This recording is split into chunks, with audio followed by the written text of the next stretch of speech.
उस रात ट्रेन बहुत तेज चल रही थी, लेकिन उस औरत की जिंदगी उससे भी तेज टूट चुकी थी। पति की चिता की आग अभी उसके दिल से बुझी भी नहीं थी कि पेट की भूख उसे दिल्ली की ओर खींच लाई। हाथ में एक छोटी सी पोटली, आंखों में डर और दिल में बस एक सवाल, क्या मैं जिंदा रह पाऊंगी? डिब्बे में लोग भरे थे, लेकिन वो पूरी तरह अकेली थी। तभी सामने वाली सीट पर एक अजनबी आकर बैठा। उसने कुछ नहीं पूछा, बस एक नजर डाली और जैसे उसकी सारी मजबूरी समझ गया। औरत को नहीं पता था कि यह आदमी उसकी किस्मत बनेगा या उसकी आखिरी परीक्षा। ट्रेन ने सीटी दी और कहानी ने सांस रोक लेने वाला मोड़ ले लिया। उस रात ट्रेन जैसे ही प्लेटफॉर्म से निकली, उस औरत ने खिड़की से बाहर झांकना बंद कर दिया। शहर पीछे छूट रहा था और जिंदगी आगे, बिल्कुल अनजान, बेरहम और ठंडी। उसका नाम सरिता था। उम्र कोई ज्यादा नहीं, लेकिन आंखों में इतनी थकान थी जैसे सदियों से जिंदगी ढो रही हो। 3 महीने पहले तक उसकी दुनिया बहुत छोटी थी। एक झोपड़ी, एक मेहनती पति मोहन और रोज की 2 रोटियों की जद्दोजहद। मोहन कोई बड़ा आदमी नहीं था, दिहाड़ी मजदूर था। सुबह निकलता, शाम को पसीने और थकान के साथ लौटता, लेकिन लौटता जरूर था। सरिता उसी इंतजार में हर शाम चूल्हा जलाती थी। पर उस दिन मोहन नहीं लौटा। खबर आई, काम करते वक्त ऊपर से गिरा लोहे का गर्डर और सब खत्म। ना अस्पताल, ना इलाज, ना मुआवजा, बस एक लाश और एक विधवा। गांव ने पहले 2 दिन आंसू बहाए, तीसरे दिन सलाहें देने लगा और चौथे दिन सरिता को अपने बोझ समझने लगा। औरत अकेली है, कब तक खिलाएंगे? कुछ तो करेगी, लेकिन कोई ये नहीं पूछ रहा था कि वो करेगी क्या। सरिता के पास न हुनर था, न जमीन, न पढ़ाई, बस एक चीज थी, जिंदा रहने की जिद। उसी जिद ने उसे स्टेशन तक पहुंचाया। दिल्ली नाम सुना था वहां काम मिलता है, रोटी मिल जाती है, इंसान भी मिल जाते हैं। ट्रेन का जनरल डिब्बा भीड़ से भरा था। कोई ऊँग रहा था, कोई झगड़ रहा था, कोई मोबाइल में खोया था, लेकिन सरिता अपने भीतर की आवाजों से लड़ रही थी। पेट में जलन सी उठ रही थी। सुबह से कुछ खाया नहीं था। उसने पोटली खोली, एक सूखी रोटी और थोड़ा सा नमक। रोटी मुंह तक ले गई, लेकिन हाथ रुक गया। उसे मोहन याद आ गया। वो हमेशा कहता था, पहले तुम खाओ। सरिता की आंखें भर आई। उसने रोटी वापस रख दी। तभी सामने वाली सीट से एक आवाज आई, आप कुछ खाइए, खाना मना नहीं करना चाहिए। सरिता चौंकी। सामने वही आदमी बैठा था जिसे उसने पहले देखा था। करीब 40-42 साल का, साधारण कपड़े, लेकिन आंखों में अजीब सी शांति। सरिता ने सिर झुका लिया। नहीं, भूख नहीं है। आदमी हल्के से मुस्कुराया। झूठ बोलना भी एक कला होती है और आप उसमें ज्यादा अच्छी नहीं है। सरिता कुछ नहीं बोली। आदमी ने अपने बैग से एक टिफिन निकाला। ज्यादा नहीं है, वो बोला, पर 2 लोगों के लिए काफी है। सरिता के हाथ अपने आप कांपने लगे। नहीं, मैं ले नहीं सकती, आदमी ने धीमी आवाज में कहा। जब इंसान भूखा होता है तो लेने में कोई शर्म नहीं होती। सरिता की आंखों से एक बूंद टिफिन पर गिर पड़ी। उसने पहली बार उस आदमी की तरफ ठीक से देखा। मेरा नाम अमित है, वो बोला। और आपका? सरिता, बस इतना ही, कोई सवाल नहीं। ना पति के बारे में, ना मंजिल के बारे में। सरिता ने कांपते हाथों से खाना लिया, पहला निवाला, मुंह में जाते ही आंसू रुक नहीं पाए। कितने दिनों बाद उसने पेट भरकर खाया था उसे याद ही नहीं। अमित चुपचाप खिड़की से बाहर देखता रहा, जैसे जानता हो कि कुछ दर्द बिना पूछे ही समझ लेना चाहिए। कुछ देर बाद सरिता ने हिम्मत जुटाई। आप दिल्ली क्यों जा रहे हैं? अमित ने थोड़ा रुककर कहा। क्योंकि वहां किसी को मेरी जरूरत है। सरिता ने कुछ नहीं पूछा। ट्रेन आगे बढ़ती रही। रात गहरी होती गई और सरिता को पहली बार लगा कि शायद दिल्ली तक का सफर वो अकेली नहीं तय करेगी। लेकिन वो नहीं जानती थी कि ये अजनबी सिर्फ सहयात्री नहीं है, ये उसकी जिंदगी का सबसे बड़ा इम्तिहान भी बन सकता है। सुबह की हल्की रोशनी जब ट्रेन की खिड़की से अंदर आई तो सरिता की आंख खुल गई। कुछ पल तक उसे समझ ही नहीं आया कि वो कहाँ है। फिर अचानक दिल भारी हो गया। मोहन नहीं था, ये सपना नहीं था। ट्रेन की रफ्तार धीमी हुई। घोषणा गूंजी, अगला स्टेशन नई दिल्ली। दिल्ली, वही शहर जिससे उसने उम्मीद भी लगाई थी और डर भी। सरिता ने अपनी पोटली कसकर पकड़ी। हाथ ऐसे कांप रहे थे जैसे किसी गहरे कुएं के किनारे खड़ी हो। अमित उठ चुका था। उसने बैग कंधे पर डाला और सरिता की तरफ देखा। डर लग रहा है? उसने सीधे पूछा। सरिता ने झूठ नहीं बोला। बहुत, अमित ने धीमी आवाज में कहा। डर सबको लगता है, बस फर्क इतना है कि कुछ लोग डर के साथ चलना सीख लेते हैं। ट्रेन रुकी। लोग ऐसे उतरने लगे जैसे शहर उन्हें निगलने को तैयार बैठा हो। सरिता भी उतरी। प्लेटफॉर्म की भीड़, आवाजें, भागते लोग, सब कुछ उसके सिर पर हथौड़े की तरह लग रहा था। उसने पहली बार महसूस किया, गरीबी सिर्फ खाली जेब नहीं होती। गरीबी वो डर है जो नए शहर में सांस भी सोच समझ कर लेने पर मजबूर कर दे। अमित 2 कदम आगे चल रहा था। बार बार पीछे मुड़कर देखता, जैसे पक्का कर रहा हो कि सरिता खो न जाए। अब कहाँ जाना है? अमित ने पूछा। सरिता ने सर झुका लिया। पता नहीं। ये शब्द बोलते ही उसकी आवाज टूट गई। अमित कुछ पल चुप रहा, फिर बोला, ठीक है, पहले बैठने की जगह ढूंढते हैं। स्टेशन से बाहर निकलते ही दिल्ली का असली चेहरा सामने था। ऑटो, टैक्सी, चिल्लाते दलाल और आंखों में मौके की चमक। सरिता का मन और सिकुड़ गया। अमित उसे स्टेशन के पास एक छोटे से धर्मशाला में ले गया। ना बहुत साफ, ना बहुत गंदा, बस सुरक्षित। आज यही रुक जाइए, अमित ने कहा। कल काम के बारे में सोचेंगे। सरिता घबरा गई। मैं पैसे नहीं दे सकती। अमित ने जेब से कुछ नोट निकाले। ये उधार समझ लीजिए, कभी मौका मिला तो लौटा दीजिएगा। सरिता ने पहली बार अमित की आंखों में देखा। आप इतनी मदद क्यों कर रहे हैं? अमित हल्का सा हंसा। क्योंकि कभी कोई मेरे लिए भी ऐसा ही खड़ा था। बस इतना ही। कमरे में एक पुराना पंखा चल रहा था। सरिता पलंग के किनारे बैठ गई। इतने घंटे बाद उसे लगा कि शरीर जवाब दे रहा है। अमित बाहर जाने लगा। मैं शाम तक लौटूंगा, आप फिर मिलेंगे। सरिता के मुंह से अनजाने में निकल गया। अमित रुका। हां, जब तक आपको अपने पैरों पर खड़ा नहीं देख लेता। दरवाजा बंद हुआ। कमरे में अकेलापन था, लेकिन वो अकेलापन अब उतना डरावना नहीं लग रहा था। सरिता ने पोटली खोली। मोहन की कमीज सबसे ऊपर थी। उसने उसे सीने से लगा लिया।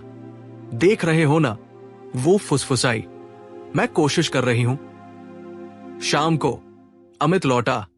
उसके चेहरे पर थकान थी, लेकिन आंखों में उम्मीद, काम ढूंढा है। वो बोला, घर घर बर्तन मांजने का, शुरुआत के लिए ठीक रहेगा। सरिता के मन में संकोच उठा, लेकिन पेट की याद और भविष्य का डर संकोच से बड़ा था। मैं कर लूंगी। अगली सुबह अमित उसे एक मध्यम वर्गीय कॉलोनी में ले गया। पहला घर, दूसरा घर, तीसरा घर। कुछ ने सिर से पैर तक देखा, कुछ ने साफ मना किया और कुछ ने ऐसे बात की जैसे सरिता इंसान नहीं। जरूरत हो। हर मना करने पर सरिता का मन थोड़ा और टूटता गया, लेकिन अमित हर बार कहता, एक ना हमें कमजोर नहीं बनाता। आखिरकार 2 घर मिले। तनख्वाह कम थी, काम ज्यादा, लेकिन शुरुआत हो गई थी।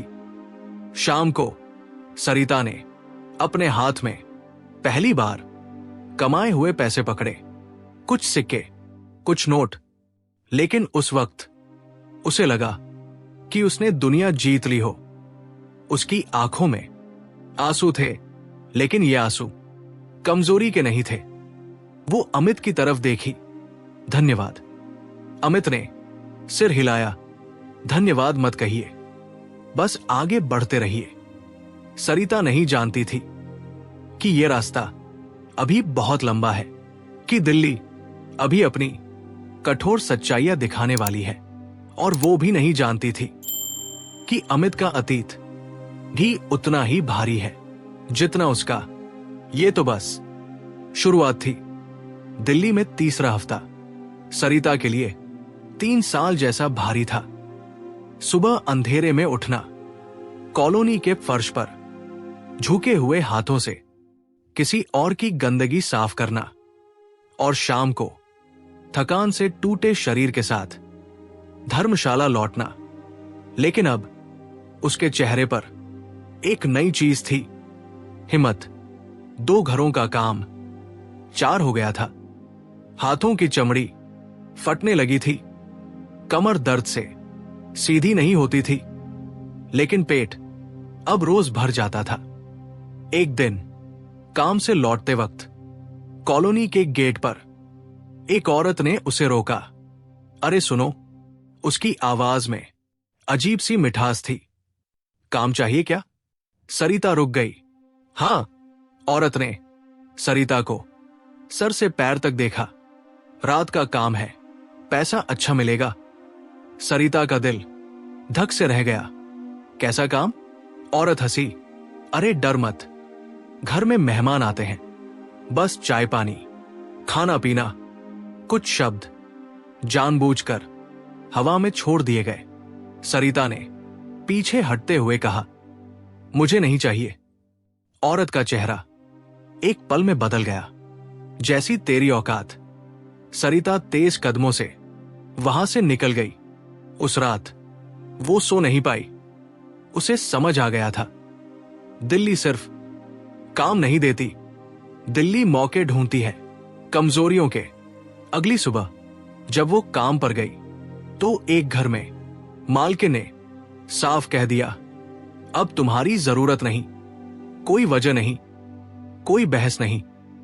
फिर दूसरा घर, वही जवाब। शाम तक सरिता की जेब में पैसे नहीं थे और दिल में भय लौट आया था। वो सीधे अमित के पास पहुंची। अमित ने उसका चेहरा देखा और बिना पूछे सब समझ गया। बैठो, उसने कहा। सरिता टूट गई। शायद मैं यहां नहीं टिक पाऊंगी। अमित ने धीरे से कहा, दिल्ली में टिकने के लिए ताकत से ज्यादा समझ चाहिए। फिर वो बोला, कल से मेरे ऑफिस आओ। सरिता चौंकी। ऑफिस? अमित कुछ पल चुप रहा, फिर बोला, मैं एक एनजीओ में काम करता हूं, घरेलू काम करने वाली औरतों के लिए। यह पहली बार था जब अमित ने अपने बारे में कुछ बताया। अगले दिन सरिता उसके साथ गई। एक छोटा सा दफ्तर, पुरानी कुर्सियां, दीवारों पर संघर्ष की तस्वीरें। अमित ने उसे एक महिला से मिलवाया ये सरिता है। वहां काम शुरू हुआ। पहले सफाई, फिर काग संभालना, फिर औरतों से बात करना। सरिता ने पहली बार महसूस किया वो अकेली नहीं है, लेकिन जिंदगी इतनी आसानी से मोड़ नहीं बदलती। एक शाम जब सरिता लौट रही थी, वही कॉलोनी वाली औरत फिर सामने आ गई। इस बार उसके साथ 2 आदमी थे। इतना भाव मत खा, वो बोली, एक रात में महीने का पैसा मिल जाएगा। सरिता कांप गई। हटिए मेरे रास्ते से, एक आदमी आगे बढ़ा। तभी पीछे से एक आवाज आई, उससे दूर हटो। अमित, उसकी आवाज में वो शांति नहीं थी जो हमेशा रहती थी। आज उसमें आग थी। आदमी हंसा। तू कौन होता है? अमित ने जेब से पहचान पत्र निकाला। औरतों की सुरक्षा से जुड़ा हूं और पुलिस को सब पता है, ब्लफ था या सच कोई नहीं जानता। लेकिन वो लोग पीछे हट गए। सरिता की टांगे जवाब दे चुकी थी। वो जमीन पर बैठ गई। अमित ने उसे सहारा दिया। देखा, उसने कहा, यही है दिल्ली। सरिता फूट फूट कर रोने लगी। अगर आप नहीं होते तो। अमित ने उसकी बात काट दी। अगर मैं नहीं होता तो कोई और होता। बस आपको हार नहीं माननी है। उस रात सरिता ने एक फैसला किया। वो सिर्फ जिंदा नहीं रहेगी, वो मजबूत बनेगी। दिन बीतते गए। सरिता ने एनजीओ में कई औरतों की कहानी सुनी। किसी को बेचा गया था, किसी को ठगा गया था, किसी को तोड़ा गया था, और हर कहानी में उसे अपनी झलक दिखती थी। एक दिन उसने अमित से पूछा, आप ये सब क्यों करते हैं? अमित देर तक चुप रहा, फिर बोला, क्योंकि मेरी बहन दिल्ली आकर लौट नहीं पाई थी। उसकी आंखें पहली बार भर आई। सरिता ने उस दिन समझा, हर मदद के पीछे एक जख्म होता है। दिल्ली की रात फिर गहरी हो रही थी, लेकिन इस बार सरिता के भीतर एक नई रोशनी थी। वो नहीं जानती थी कि आगे क्या होगा, लेकिन इतना तय था कि अब वो आसान शिकार नहीं थी। और कहानी अब अपने सबसे अहम मोड़ की ओर बढ़ रही थी। दिल्ली की वो सर्द सुबह सरिता के लिए किसी इम्तिहान से कम नहीं थी। एनजीओ के छोटे से दफ्तर में आज भीड़ ज्यादा थी। नई औरतें आई थी, डरी हुई, सहमी हुई, ठीक वैसे ही जैसे कभी सरिता आई थी। आज सरिता उनके सामने खड़ी थी। हाथ कांप नहीं रहे थे, आवाज डगमगा नहीं रही थी। वो बोल रही थी अपनी कहानी। मैं भी भूखी थी, मैं भी अकेली थी, और मैं भी गलत रास्तों के बहुत करीब से गुजरी हूं। कमरे में सन्नाटा था। हर औरत उसके शब्दों में खुद को ढूंढ रही थी। अमित दरवाजे के पास खड़ा सुन रहा था। उसकी आंखों में एक सुकून था, जैसे उसकी बहन की आत्मा कहीं मुस्करा रही हो। लेकिन जिंदगी हर बार इतनी सीधी नहीं होती। उस शाम अमित को एक कॉल आया। उसका चेहरा एकदम बदल गया। क्या हुआ? सरिता ने पूछा। अमित ने धीमी आवाज में कहा, वही लोग जो औरतों को फंसाते हैं आज रात यहां आने वाले हैं। सरिता का दिल तेज धड़कने लगा। डरने की जरूरत नहीं, अमित बोला। पुलिस को खबर दे दी है। रात गहराई। दफ्तर की लाइट अब भी जल रही थी। सरिता अकेली बैठी थी, लेकिन इस बार डर के साथ साथ हिम्मत भी थी। दरवाजे पर जोर की दस्तक हुई। खोलो, कठोर आवाज। अमित आगे बढ़ा। दरवाजा खुलते ही वही कॉलोनी वाली औरत और उसके आदमी सामने थे। बहुत समाज सेवी बन रहे हो। वो हंसी, आज सब खत्म कर देंगे। सरिता एक कदम आगे आई। खत्म तो तुम लोग हो जाओगे। उसकी आवाज कापी नहीं। अचानक बाहर से सायरन की आवाज आई। पुलिस। कुछ ही मिनटों में सब भागने लगे, लेकिन देर हो चुकी थी। हथकड़ियां लगी। जब पुलिस उन्हें ले जा रही थी तो वही औरत सरिता की तरफ देखकर बोली, तू भी कभी हम जैसी ही थी। सरिता ने शांत स्वर में कहा, नहीं, मैं मजबूर थी, तुम गुनहगार हो। वो रात सरिता की जिंदगी की सबसे लंबी और सबसे सुकून भरी रात थी। अगले दिन खबर फैल गई। एनजीओ को सरकार से मदद मिलने लगी। सरिता को स्थायी नौकरी मिली। अब वो दूसरी औरतों को काम दिलाने में मदद करती थी। पहली बार उसने अपने नाम से एक छोटा सा कमरा किराए पर लिया। जब उसने कमरे की चाबी हाथ में ली तो आंखें भर आई। ये सिर्फ चाबी नहीं थी, ये उसकी आजादी थी। उस शाम उसने मोहन की तस्वीर दीवार पर टांगी। देख रहे हो? वो मुस्कुराई। मैं हार नहीं मानी। कुछ महीने बीते। सरिता का चेहरा अभी संघर्ष की कहानी कहता था, लेकिन आंखों में भविष्य था। एक दिन अमित ने कहा, मैं ट्रांसफर ले रहा हूं दूसरे शहर। सरिता चुप हो गई। डर मत, अमित बोला, अब तुम्हें मेरी जरूरत नहीं। सरिता ने धीरे से कहा, शायद, लेकिन आपने मुझे खुद पर भरोसा करना सिखाया। अमित मुस्कुराया, यही काफी है। स्टेशन वही था, लेकिन हालात नहीं। अब सरिता खिड़की के पास डरी हुई नहीं बैठी थी। वो प्लेटफॉर्म पर खड़ी कई औरतों को देख रही थी जो काम की तलाश में दिल्ली आई थी। वो उनके पास गई। डर लग रहा है? उसने पूछा। औरत ने सिर हिलाया। सरिता मुस्कुराई, डर के साथ चलना सीख लो, दिल्ली भी झुक जाती है। ट्रेन चली गई। अमित चला गया, लेकिन सरिता यही रह गई, कई जिंदगियों का सहारा बनने के लिए। अंतिम संदेश, गरीबी सबसे बड़ा गुनाह नहीं होती, हार मान लेना होता है। अगर आपको यह कहानी कहीं छू गई हो तो सोचिए, अगर उस ट्रेन में आप होते तो क्या आप एक अजनबी की मदद करते? कमेंट में अपनी राय जरूर लिखिए। दोस्तों, अगर आपको यह कहानी पसंद आई हो तो इसे लाइक और शेयर करें। और भी कहानियों के लिए हमारे चैनल कहानियों का सफर को सब्सक्राइब जरूर करिए। मिलते हैं अगले कहानी के साथ। तब तक जय हिंद, जय भारत।